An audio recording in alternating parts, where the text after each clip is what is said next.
Fue una sorpresa, una intensa e interesante mezcla de ideas y de conceptos rodada con un gusto exquisito y sorpresas interesantes que comenzaba con un terror analógico y sutil para ir girando poco a poco a algo más grande y más complejo. Y sí, hablo en pasado y digo fue porque a pesar de lo que gustó y de la recepción que tuvo, Netflix decidió cancelarla después de su primera temporada. Archivo 81 nos lleva hasta una instalación perdida en mitad del bosque, donde un joven es contratado para restaurar unas cintas que no sabe qué contienen, pero por las cuales se le ha ofrecido una gran suma de dinero. Según va descubriendo lo que se esconden en ellas, empieza a encontrar extraños paralelismos con su pasado, con algo que no recuerda y donde una joven se mete en una espiral extraña sobrenatural en un edificio lleno de enigmas. Dos líneas temporales, una conexión imposible y cosas que van mucho más allá de lo que podemos imaginar al principio. La esperanza es lo último que se pierde, pero bueno, ojalá y veamos su continuación algún día. De todas formas, no dejéis pasar esta primera y única temporada. Un viaje que merece mucho la pena. Sorprendente, ni por su argumento ni por todo lo que parecía contener daba la sensación de ser algo a destacar en el catálogo de terror en la plataforma, ya que a primera instancia tiene elementos de los explotadísimos y donde se es difícil innovar. Un monasterio antiguo perdido en mitad de la nada, exorcismos misteriosos y una investigación para tratar de averiguar qué ha sucedido. Pero Hellhole se las apaña de maravilla para dar una vuelta de tuerca a una temática que cada vez resulta menos atractiva por la poca novedad que suele aportar. En la producción polaca, un policía se hace pasar por sacerdote para averiguar qué está sucediendo con una serie de desapariciones de mujeres que entran, supuestamente poseídas por el demonio, y no vuelve a saberse de ellas nunca más. Lo primero que llama la atención es la bestial ambientación del film, su fotografía y su clima opresivo gracias al uso de la luz y de los colores. Su desarrollo va ganando fuerza a medida que descubrimos cosas que no parecían ser lo que eran. Por no hablar de su épico y loco, pero a la vez extraordinario y arriesgado final. Largometraje que juega muy bien sus cartas y regala una peli que, sin llegar a ser un nuevo hito en el género, sabe lo que nos gusta y lo explota de manera eficaz y brillante. A Noruega, donde sin olvidarnos un poco de la ironía y de la mala leche, Home Invasion de las más atípicas que vamos a encontrar. El viaje, The Trip o Underdager, dependiendo del idioma en el que prefiráis mencionarla, es una locura intensa donde nada es lo que parece y no vamos a parar a ningún territorio conocido. Os aconsejo, si vais a verla, no buscar información de ella, ya que todo cuenta bastante. Solo necesitáis saber que un matrimonio decide hacer un viaje de fin de semana a una cabaña en el bosque, a modo de escapatoria romántica para salvar su matrimonio, que parece estar en horas bajas. Y aunque ambos tienen planes diferentes para matar el tiempo allí, enseguida empiezan a suceder cosas, a hacer acto de aparición diferentes personajes y a llevar la historia por lados impredecibles. Y todo ello con ese toque que comentábamos ácido y sarcástico que consigue un tono difícil de lograr, con lo violento y crudo de su punto de partida. Imprescindible si tienes Netflix, aunque al principio no te llame la atención, merece la pena probarla, aunque solo sea por Noomi Rapace y Axel Henny. Un fan footage tremendo que tenía ganas de mencionaros, recomendaros y que resulta, seas más o menos fan del formato, un estimulante ejercicio de miedo paranormal. Maleficio o Incantation, mezclando metraje encontrado, cámara en mano y un poco de mockumentary, comienza con una mujer que, después de haber estado años en rehabilitación en un psiquiátrico, al salir recoge a su hija pequeña, la cual vivía en un orfanato para comenzar una nueva vida juntas. Pero enseguida se da cuenta de que parece que algo extraño habita en la casa y amenaza a la pequeña. Pronto sabremos que todo se debe a algo sucedido tiempo atrás, algo que junto a dos personajes más encontró y que puede continuar persiguiéndola. Viajando entre presente y pasado, la peli nos cuenta en dos líneas temporales cómo sus protagonistas intentan acabar con la maldición que una vez despertaron, con momentos bastante aterradores, muy extravagante en otros, con elementos dramáticos bien llevados y funciona bastante bien.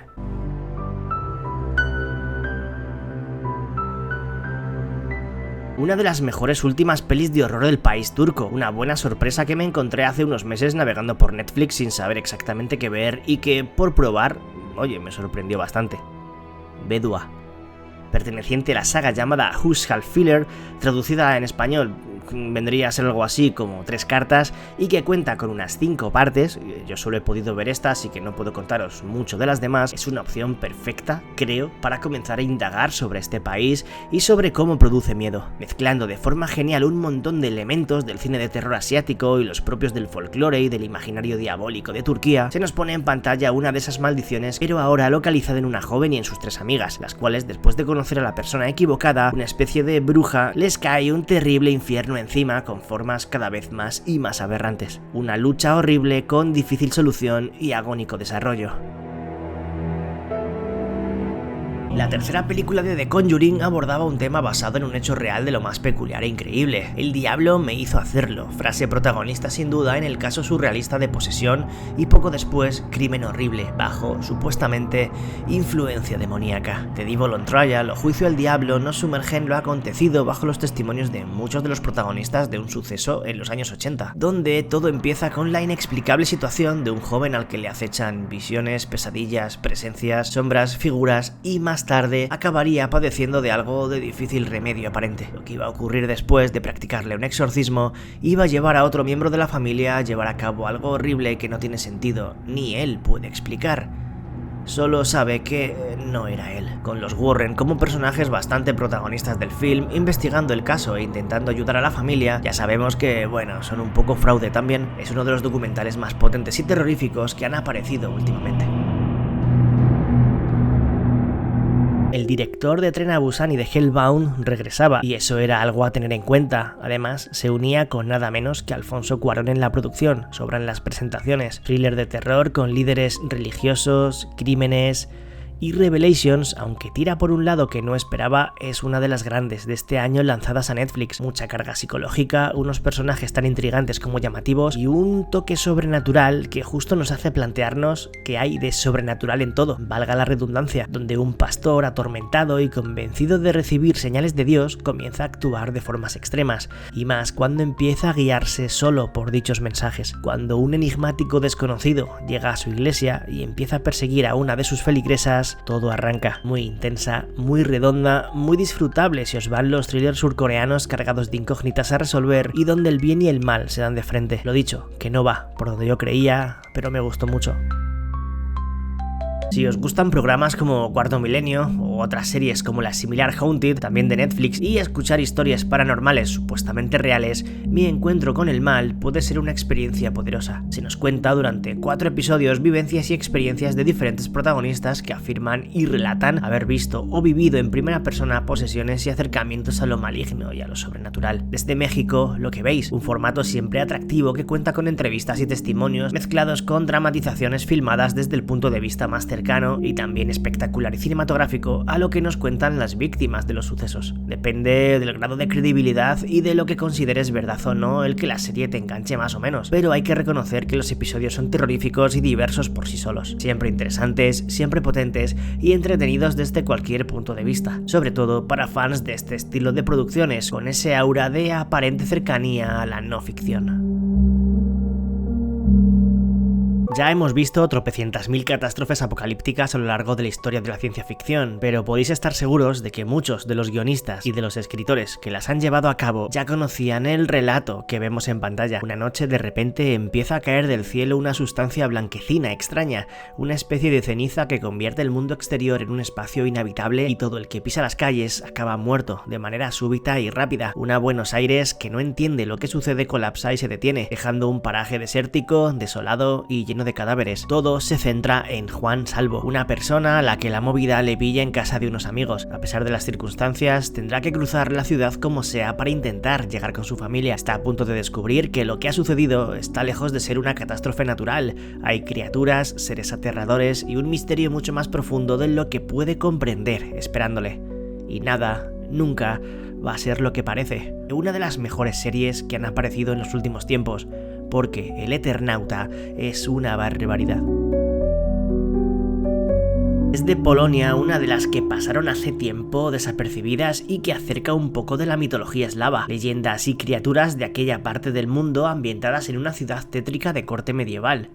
Suena bien. Monstruos de Cracovia viene a contarnos la eterna lucha entre el bien y el mal desde el punto de vista de su protagonista, una joven con cuentas pendientes y un pasado turbio que, junto a un grupo de cazadores de lo sobrenatural, se enfrentan a una gran diversidad de demonios y seres aterradores, un profesor y sus alumnos metidos en un submundo paralelo al del resto de personas que desconocen la existencia de misteriosas fuerzas poderosas, dos hermanas capaces de leer la mente, otro que puede hablar con los fallecidos, vamos, que tiene un potencial bestial. ¿Qué pasó para que no terminase de explotar? Pues que a Netflix no le dio demasiado por publicitarla ni hacerle campaña y que tiende a un desarrollo mucho más genérico de lo que puede parecer. A pesar de su imperfección, su diseño de entidades, monstruos, momentos muy guapos y el toque siniestro que veis la convierten en una serie que al menos hay que probar.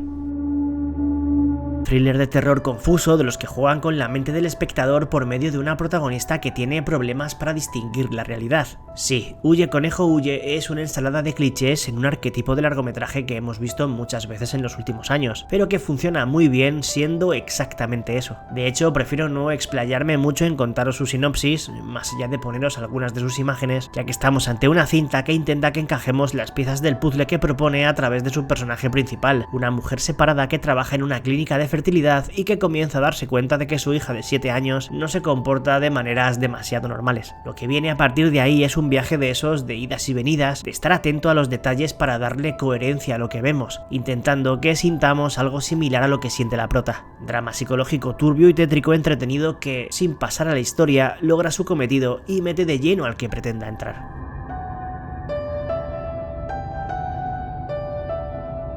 Una mujer que no puede detenerse por nada del mundo si no quiere perder la vida. Debe correr, saltar, esconderse, luchar contra todo lo que se encuentre antes de que el reloj de su muñeca se pare. Don't Move es un survival extremo con pocos personajes en el que una joven debe sobrevivir al psicópata de su captor mediante un juego bastante original, un paralizador que le obliga a no detenerse. Sam Raimi produce esta sencilla pero directa idea que juega entre el thriller y el terror, en un trayecto de ida que obliga al espectador a mantener la misma tensión que a su protagonista, aunque su punto de partida lo hemos visto varias veces y los giros sean tan necesarios como tramposos para que todo siga adelante con la misma intensidad. No te muevas, da lo que promete, sin locuras raras ni desarrollar tampoco mucho a los personajes, ni a su villano, cosa que bueno, tampoco es importante para lo que quiere contar. La verdad es que mejor peli de lo que me esperaba antes de verla.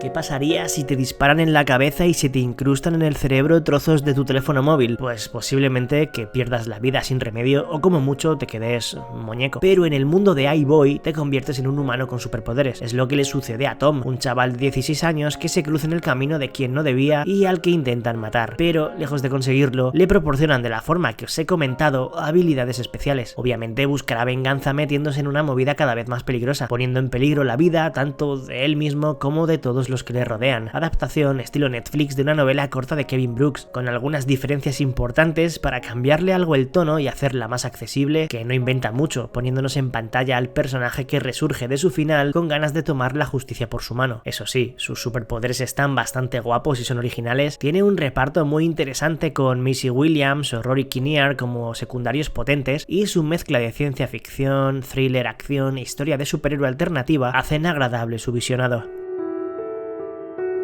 La estaba viendo y no podía evitar acordarme de algunas pelis que recordaba de mi adolescencia, esas que bebían del J-horror con estudiantes metidos en institutos y clases con maldiciones y fantasmas al más puro estilo Whispering Corridors, aunque esta era coreana. Pero a medida que vas descubriendo Remember te das cuenta de que se distancia un poco de todo eso. Un grupo de adolescentes atrapados en su colegio, obligados a vivir una y otra vez el mismo día, siendo víctimas y estando anclados a una especie de bucle espacio-temporal que les hace repetir las mismas horas una y otra vez. Pero ese no es el mayor de sus problemas.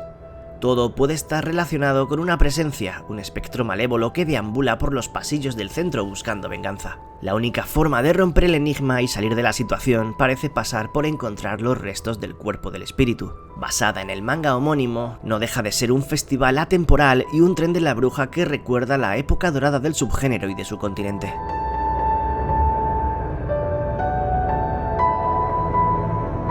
Hay que reconocer que la adaptación sí está muy lejos del nivel o de constituir algo similar a la novela gráfica de Steve Niels, perdiendo parte de su encanto y resultando algo bastante diferente al producto original, pero October Faction al menos es un acercamiento divertido y de fácil digestión para aquel que desconozca este universo. Una familia cazadora de monstruos que debe hacer frente a un mal que llevaba años enterrado es un poco la idea principal de una serie que, a pesar de no terminar de encontrar el tono durante su única temporada, con unos personajes principales escritos y desarrollados regular, hay que reconocerlo, acaba enganchando por su argumento y sus enemigos, queriendo, una vez que la empiezas, terminar sabiendo hasta dónde llega todo. A pesar de que estaba programada una continuación, su tibia respuesta del público, entre otros factores, hicieron que Netflix la cancelase antes de tiempo, a pesar de que también gustó a otros muchos. Si os llama realmente, os recomiendo, una vez acabéis la serie, echar un vistazo al cómic, mucho más oscuro y adulto que la versión que se llevó a la pantalla. El maestro total del terror indonesio, Joko Anwar, en una antología dirigida por él mismo donde da rienda suelta a todo su imaginario, sus pesadillas y ensoñaciones. Un total de 7 episodios, todos de un nivel similar, muy regular en líneas generales, aunque algunos mejores que otros, dependiendo sobre todo de la temática que más te guste, que tienen la particularidad de mostrar a gente corriente encontrándose con lo malévolo, todos en contextos diferentes, incluso épocas dispares, con desarrollos que ponen en pantalla a gente con bajos recursos y en situaciones difíciles y cómo cambian su vida o no a partir de dar con movidas que no son de este mundo, a modo de Twilight Zone, de Cuentos de la Cripta o de La Dimensión Desconocida, pero versión indonesia, eso sí, menos violenta y menos visceral de lo que nos ha acostumbrado Joko Anwar en sus películas. Aquí todo algo más amable, tocando temas como la desigualdad o la soledad, tiene cosas muy buenas, merece la pena probarla.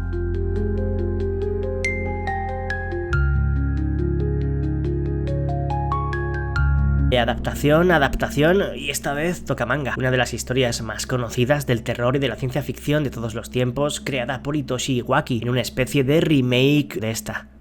Dirigida por Jeong Sang-ho, el mismo de Tren a Busan y Hellbound, Parasite de Grey. Un apocalipsis en el que unos seres extraterrestres se hacen con el control de las personas tras alojarse en ellos a modo de huéspedes. Intentando tomar el control del poder, el reloj corre en contra y los humanos poseídos resultan ser imparables y terroríficos, la verdad. Con ciertos cambios respecto al material original, sus 6 episodios funcionan como un tiro certero de body horror y sci-fi mientras no dejan de pasar cosas con unos efectos especiales muy top, superiores a otras producciones originales de Netflix. Es trepidante y funciona como cuento de miedo directo y sin demasiado tiempo para perderlo, una especie de expansión de la franquicia que lleva su nombre, que aporta y entretiene a partes iguales.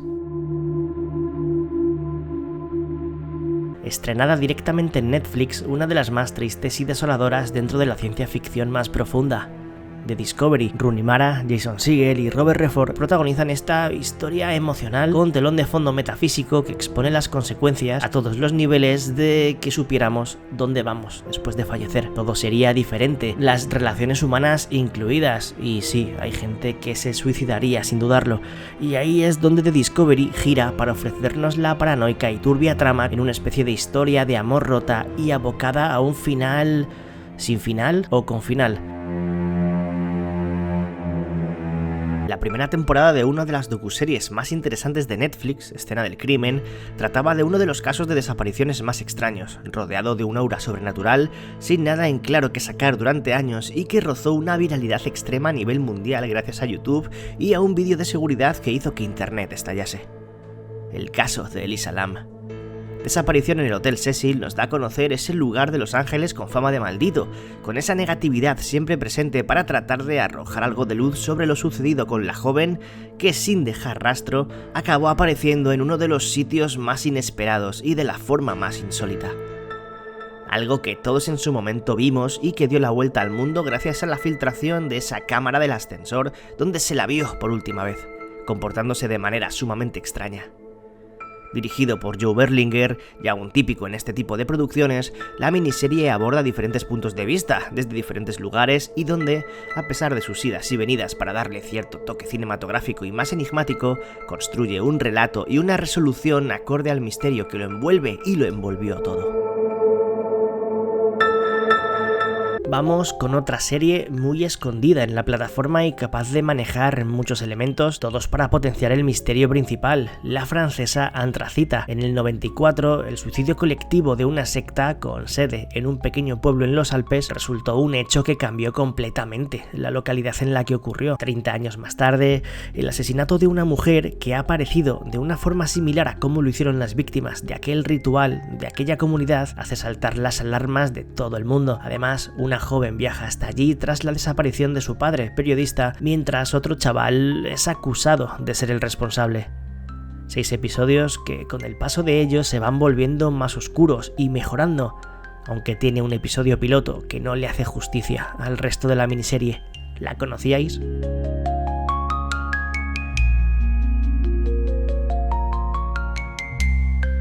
Sin hacer ruido, sin apenas publicidad y sin llamar la atención, una de las historias más importantes de la literatura de habla hispana. Un pueblo fantasma, ecos de un pasado que aún resuena por sus calles desérticas donde ya no queda nada, y la luz de la luna baña muy poco los recovecos de sus empedradas y solitarias esquinas. Un relato que juega magistralmente con el drama, el terror y el realismo mágico para llevarnos por un cuento triste, anclado en el tiempo y narrado desde la perspectiva de una persona que descubre, sin darse cuenta, un trozo del cruel recuerdo de todo un país.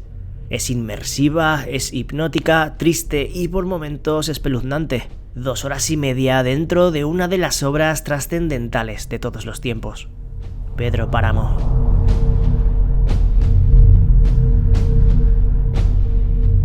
Sí, una de las mejores series de los últimos años sobre zombies está disponible al completo en Netflix. No es una producción suya original, pero si no la habéis visto estáis a tiempo. Siempre comparada con The Walking Dead, a lo mejor muchos me matáis, pero para mí esta le da 1000 vueltas a la larga travesía de la serie de AMC, Z Nation. Más gamberra, mucho más diferente en sus localizaciones, argumentos, con temporadas muy diferentes y no muertos o infectados rápidos y peligrosos, porque la serie se aleja un poco del peso dramático, del rollo más deprimente y triste de cualquier mundo postapocalíptico y se centra en la supervivencia extrema y la acción más salvaje a través de personajes tremendos, extravagantes y a veces exagerados, capaz de alternar incluso técnicas narrativas diferentes para centrarse en ciertas subtramas o aspectos que salen del argumento principal. Va de menos a más, cada nueva temporada es una sorpresa y donde va a llevar es un misterio, pero aderezado con adrenalina, violencia, velocidad y siempre en constante movimiento y evolución. Una de las mejores series de zombies, sin lugar a dudas. Son casi 70 episodios, pero merece la pena.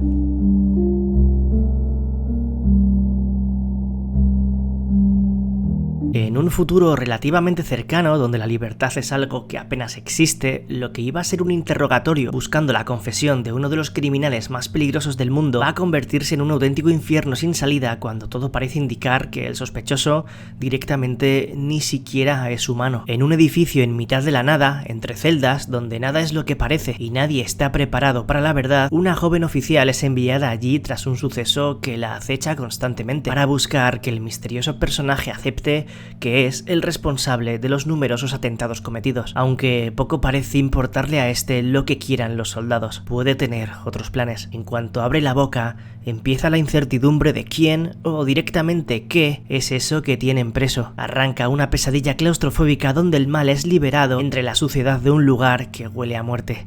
Sella el pacto con tu sangre y de un fuego sin humo emergerá el ghoul. Que Pablo Larraín es uno de los cineastas más importantes de Latinoamérica a nivel mundial de los últimos años es un hecho, una filmografía capaz de abarcar cualquier tipo de género y en una de sus últimas aventuras iba a volver a sorprender con lo que proponía. El Conde es un cuento de vampiros con un toque cruel, de tono irónico y bastante directo a su vez, donde Augusto Pinochet es un vampiro. Con más de 200 años a sus espaldas, el dictador, tras una vida de crimen y muerte para saciar su sed de sangre, decide dejar de tomarla para dar fin a su existencia. Así, sus familiares se reúnen para disputarse la herencia del viejo. Con el doble sentido constante y crítico a pesar de sus formas irónicas y sarcásticas y extrafalarias sobre el abuso de poder, el robo y las devastadoras consecuencias del mandato fascista en el país, con la parte más oscura posterior donde la justicia no hizo acto de aparición. Todo eso desde una comedia negra que no se deja nada en el tintero con su dosis de hemoglobina.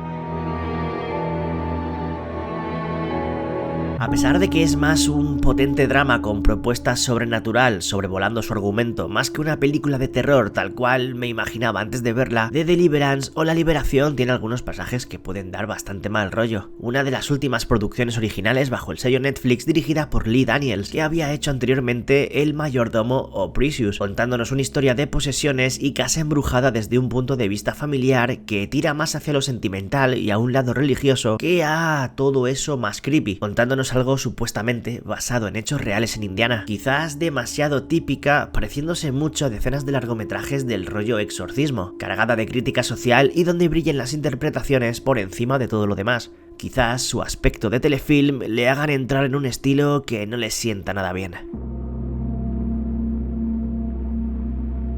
Una grata sorpresa que cuanto menos sepáis de qué trata mejor y sinceramente me dejó un muy buen sabor de boca. El restaurante del diablo es una producción vietnamita con un argumento raro. Un chef misterioso con un local de comida única y extravagante prepara platos inesperados, mágicos, capaces de cumplir con los deseos de sus clientes, pero claro, a cambio del precio que cuestan, y no solo hablo de dinero. Enigmática, con personalidad. Dadle una oportunidad y me decís.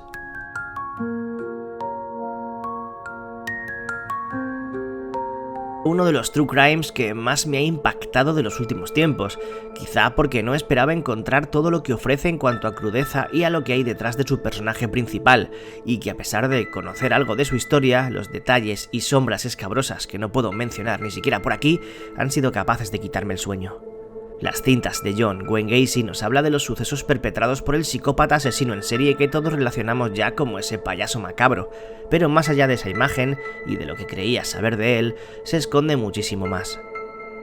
33 víctimas en menos de 4 años en un contexto estremecedor durante una década donde matar impunemente parecía algo sencillo. En estos 3 episodios de 1 hora de duración conocemos más de la vida del criminal, además de escuchar a algunas personas directamente relacionadas con su investigación, e incluso escucharemos la propia voz de Gacy. Algo que puede ser terriblemente aterrador. Muchos me la recomendabais, así que al final acabé probando, y es una de las cosas más positivas que dentro del servicio he visto en los últimos meses. Alma es terror psicológico y misterio de guión volátil donde una joven, tras un accidente junto a otros pasajeros en un autobús, despierta sin recordar absolutamente nada ni de lo sucedido ni de su vida anterior, mientras que casi todos los integrantes del vehículo han fallecido. ¿Qué es? ¿Por qué no se le hace familiar nada de su alrededor? ¿Dónde está su identidad? Y lo peor, ¿qué son esas visiones perturbadoras que la acechan y esas pesadillas reales que no entiende y que vuelven todo aún más extraño? Pues durante sus 9 capítulos desentrañaremos los secretos en un juego macabro donde todo termina teniendo sentido y donde el viaje hasta su final es divertido y embaucador. Bella factura, buenas interpretaciones y una tensión en aumento a medida que avanza.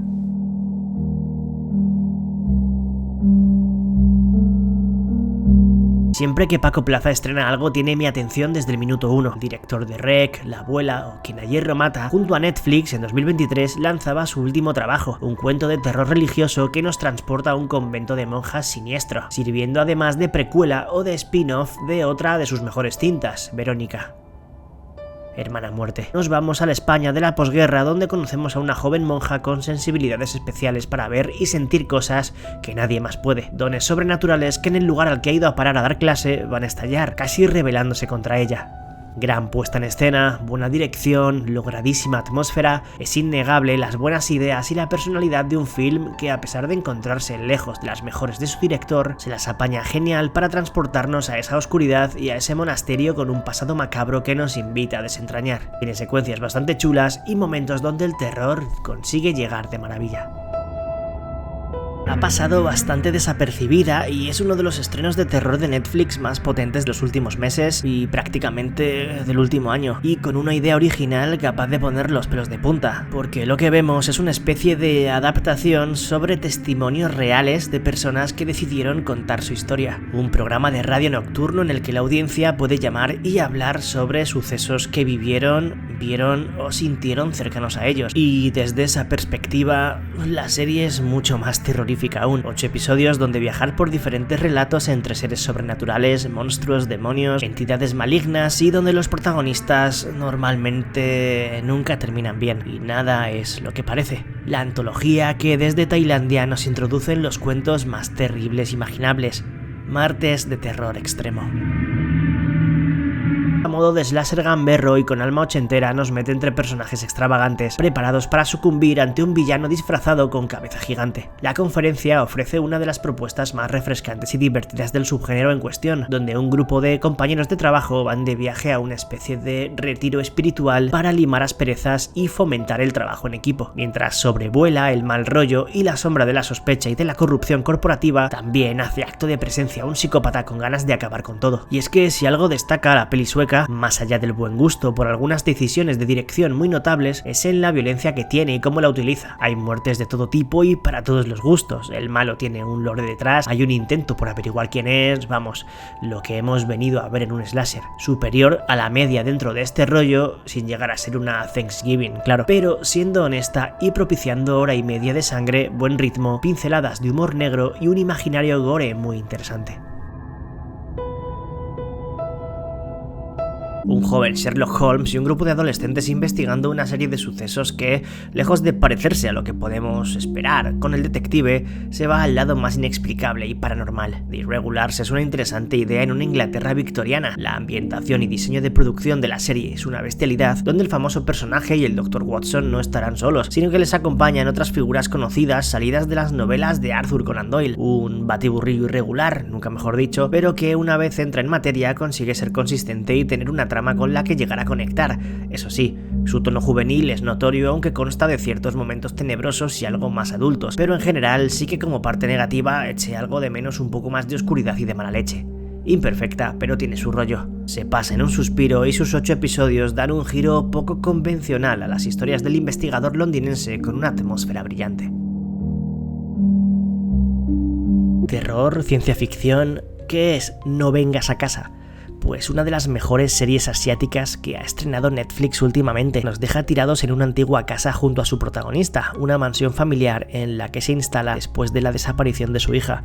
Y aunque a simple vista parezca que no esconde nada novedoso, ojo, porque cuando se desenvuelve vemos cómo contiene una historia potente, bien elaborada y que evoluciona abrazando diferentes géneros, engrasando cada elemento para que funcione a la perfección, pasando de un primer episodio que parece va a entregarnos algo más hacia el terror a un desarrollo que tira hacia el thriller policíaco para terminar mostrándose en su último tercio como un relato fantástico y sí, de ciencia ficción.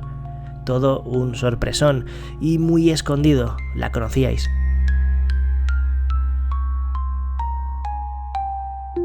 Un millón de gracias a los bichos, miembros del canal y a los mecenas de Patreon por ser una parte muy importante de todo esto, si os quiere. Y familia, que nos vemos en la próxima. Un saludo a todos y a todas de parte de Bicho 14.